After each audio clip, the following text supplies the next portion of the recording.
Assalamualaikum warahmatullahi wabarakatuh. Perkenalkan nama saya adalah Iko Janunaga Jasari Pradipta. Saya merupakan dokter umum di sebuah rumah sakit umum William Booth Semarang dan saya merupakan mahasiswa dari program studi Magister Administrasi Rumah Sakit Universitas Muhammadiyah Yogyakarta.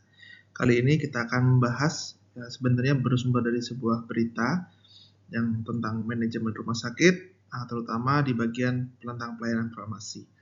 Dan saya beri judul video ini adalah transformasi pelayanan farmasi berbasis inklusivitas melalui program Sinar Bahagia. Apa itu program Sinar Bahagia? Mari kita bahas bersama-sama. Ya, program Sinar Bahagia ini adalah merupakan strategi manajemen pelayanan farmasi yang inklusif, inovatif, dan berorientasi pada kepuasan pasien. Diawali dari berita dari Rumah Sakit Umum Negara, adalah tepat dari keluarga besar saya, kebetulan saya orang Bali, dan dari kabupatennya sama, yaitu Kabupaten Jemberana. Dan Rumah Sakit Umum Negara ini memberikan sebuah berita baik, yaitu adanya inovasi layanan farmasi, pengantaran obat ke rumah pasien. Dengan judul programnya adalah Sinar Bahagia. Apa itu? Sistem antar obat sampai ke rumah pasien cegah antrian. Itu disingkat menjadi Sinar Bahagia. Ya, jadi layanan ini dikhususkan ya untuk lansia, disabilitas, anak, dan rohaniwan di sekitar Kecamatan Negara dan Kecamatan Jemberana. Dan program ini diluncurkan berbarengan dengan luncurkannya poli jantung dan bank darah rumah sakit.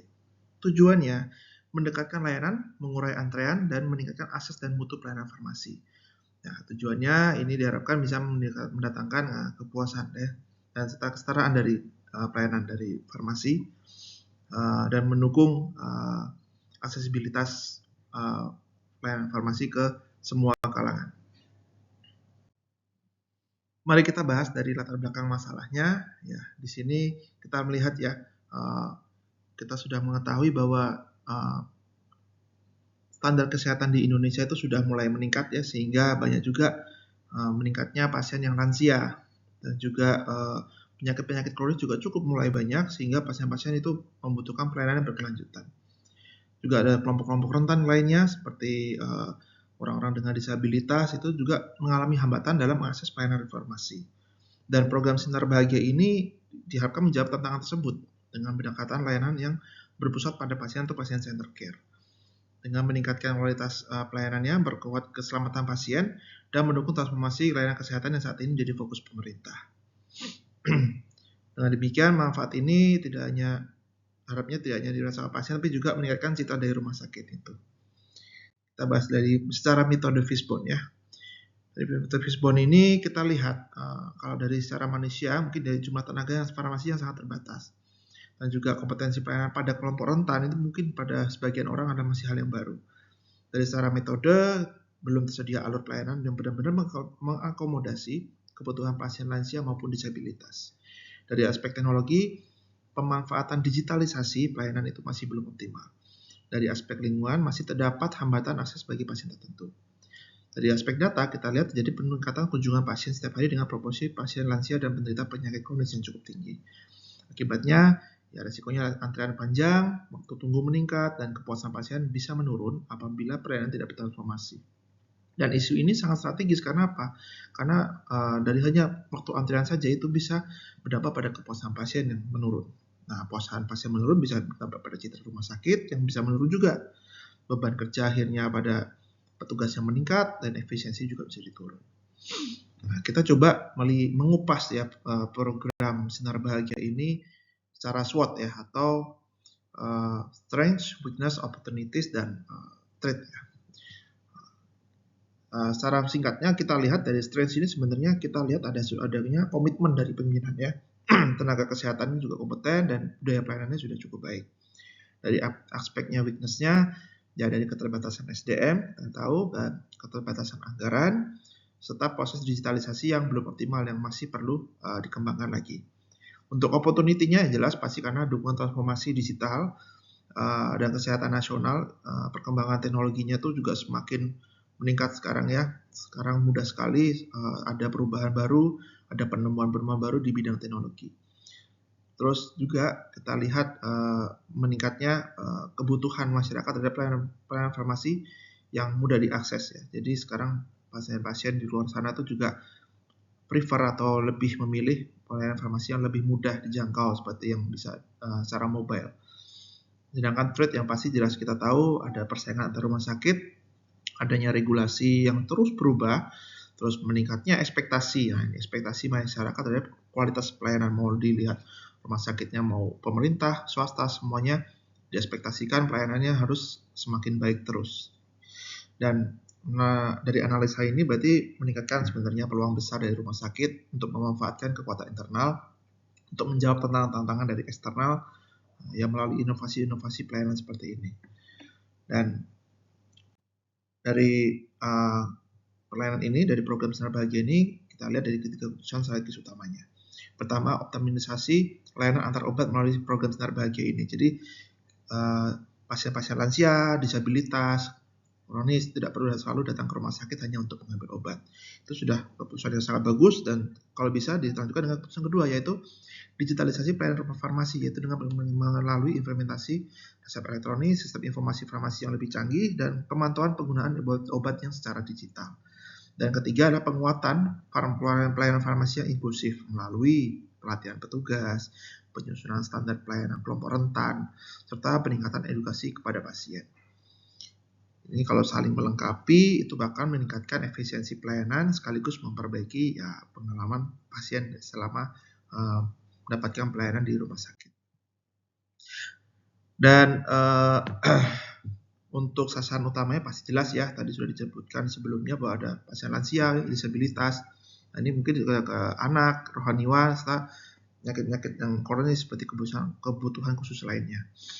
Dan yang pasti harus mengacu pada prinsip patient center care, yang dimana pasien sebagai pusat pelayanan, dan pelayanannya harus aman, berkualitas, serta efektif ya.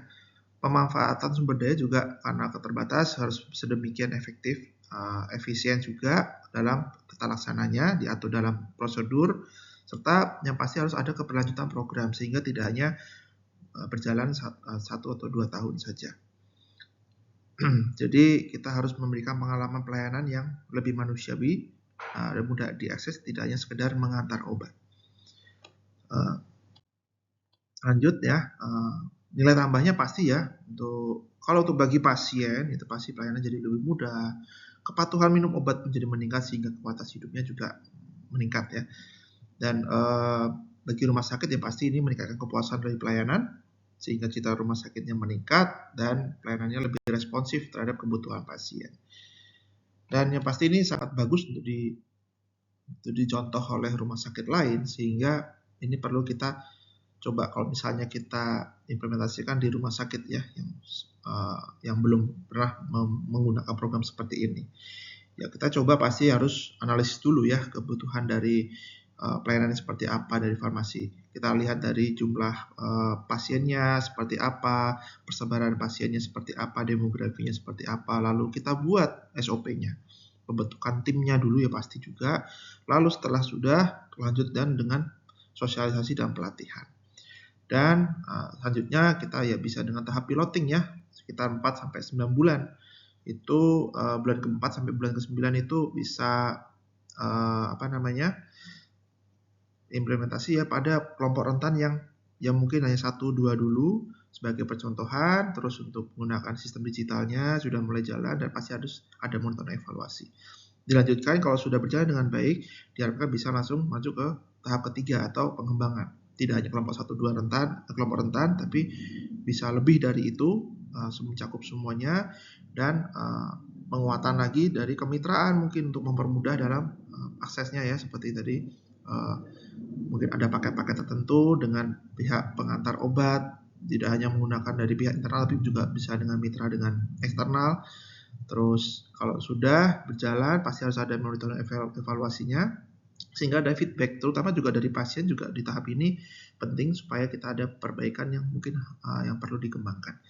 Terus tahap 4 pasti yang penting adalah keberlanjutan dari program ini, sehingga harus terintegrasi penuh ke dalam semua layanan. Komitmen teman-teman dari SDM juga harus dikuatkan, dan brand ini harus dikuatkan, yaitu dari Sinar Bahagia ini, dan harus terus bisa mengevaluasi dampak jangka panjangnya dan bisa meramalkan juga bagaimana 1-5 tahun ke depan apakah program ini bisa diinovasi lebih baik. Ya, kalau dari secara refleksi profesional, ini program ini sangat-sangat bagus, ya, sangat bisa dicontoh oleh semua rumah sakit. Dan kalau mau jujur dibilang, itu memang ini keputusannya yang paling sulit itu bukan masalah kita membuat sebuah layanan atau program baru ya, tapi bagaimana pas waktu kita tuh memutuskan mengalokasikan dari sumber daya manusianya atau sumber daya apapun yang ada di rumah sakit itu program yang pada awalnya mungkin akan tidak langsung memberikan keuntungan kepada rumah sakit, baik secara finansial ya maksud saya. Dan pasti itu akan jadi sedikit dilema bagi pimpinan rumah sakit untuk membuat sebuah program baru. Tapi jika kita menilik dari latar belakang program ini yang dimana berhubungan dengan akreditasi, dimana berhubungan juga dengan standar internasional terkait inklusivitas rumah sakit dalam menjangkau kelompok-kelompok rentan, ini adalah suatu keputusan yang cukup bagus untuk jangka panjang, yang dimana ini akan meningkatkan kepuasan pasien, mengurangi waktu tunggu, terutama yang diminta oleh BPJS kan pasti juga sudah ada penghitungan juga terkait waktu tunggu antrian di instalasi farmasi. Dan juga ini mendukung patient center care ya, yang pasti ini semuanya sudah ada dasarnya dan ada kepentingannya dan sangat bermanfaat untuk jangka panjang, sehingga kalau saya sebagai pemimpin rumah sakit memang keputusan strategis yang terbaik itu belum tentu selalu paling yang murah ya. Jadi kita melihat itu apakah manfaat ini besar ke depannya dan keberlanjutannya secara untuk organisasi apakah baik. Jadi ini perlu bisa dicontoh, terutama di rumah sakit saya, tempat bekerja ini memang sudah ada program pengantaran obat, tapi pengususan untuk pasien-pasien yang kelompok rentan, nah itu yang belum pernah dikupas, dibuat sebuah kebijakan khusus. Dan ini bisa saya coba terapkan di rumah sakit saya, dan rumah sakit Bapak Ibu juga ya, tempat bekerja dan mungkin di lingkungan Bapak Ibu mungkin bisa diusulkan sehingga teman-teman dari kelompok rentan lebih dipermudah lagi dalam mengakses pelayanan farmasi. Ya, demikian pembahasan saya dari berita yang cukup menggembirakan dan baik ini. Walaupun sudah 4 tahun lalu, tapi saya pikir ini sudah bisa terus menginspirasi teman-teman rumah sakit lain, bisa untuk menginovasikan, mau meningkatkan pelayanan farmasinya. Semoga pembahasan kita kali ini bisa memberikan manfaat ya, dan juga demikian video ini. Semoga kalau misalnya ada teman-teman yang tertarik memberikan masukan atau kritik ya bisa ditulis di kolom komentar. Terima kasih atas waktunya. Wassalamualaikum warahmatullahi wabarakatuh. Selamat beraktivitas.